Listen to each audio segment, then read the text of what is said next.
Tel Aviv is carrying out a ground invasion deep inside Lebanon, but this is not the first time Israel has invaded its neighboring country.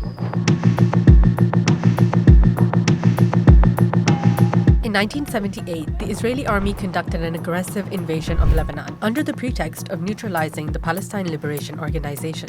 However, Lebanon saw the invasion as an occupation of its territory and as a violation of its sovereignty. Israel's bombardment and military assault that year killed over 2,000 Lebanese civilians and displaced around 280,000 others. The assault changed Lebanon's political landscape forever, exacerbating internal divisions and giving rise to groups like Hezbollah. Israel was eventually forced to withdraw after the UN Security Council passed Resolution 425, which called for Tel Aviv's immediate pullout and the establishment of the United Nations Interim Force in Lebanon.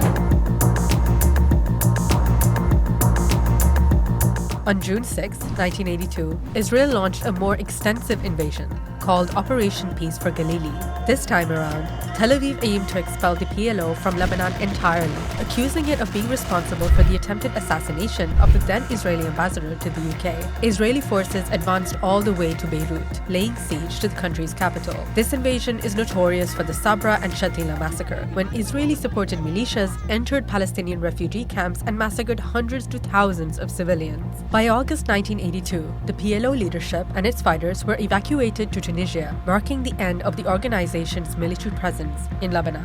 Though Israel withdrew in 1985, it continued to occupy southern Lebanon until 2000, facing stiff resistance from Hezbollah throughout this period.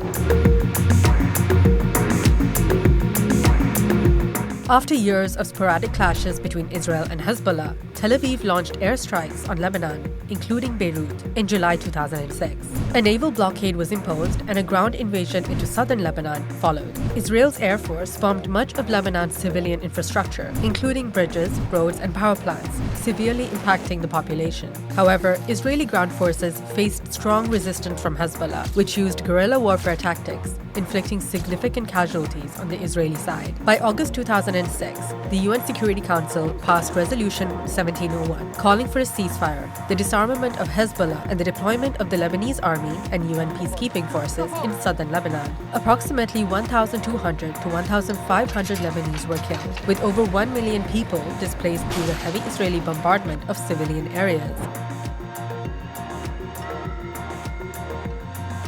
Israel's invasions and destructive attacks on Lebanon have severely impeded the country's growth and the future of its people. Lebanon is now once again facing the prospect of weathering yet another storm. And although Israel's onslaught has only just begun, the vulnerable nation is already heading towards turmoil.